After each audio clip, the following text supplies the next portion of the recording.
मी ससा, वेगवान, चपळ आणि नेहमीच उड्या मारत फिरणारा. माझ्या वेगावर मला खूप गर्व होता.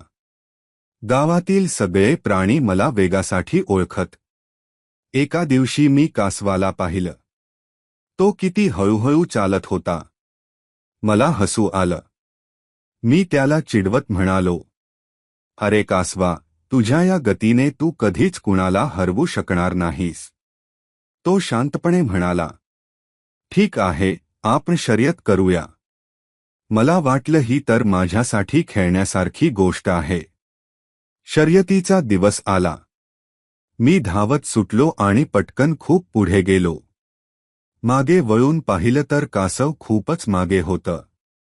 मी मनाशी म्हटलं, हा मला कधीच पकडू शकणार नाही. थोडा आराम करतो. मी झाडाखाली आडवण झालो आणि झोप लागली. पण झोप इतकी गाढ लागली की कासव कधी पुढे गेले ते मला समजलंच नाही. जाग आली तेव्हा मी धावत फिनिश लाईनकडे गेलो. पण तिथे पाहिलं तर कासव आधीच पोहोचलं होतं.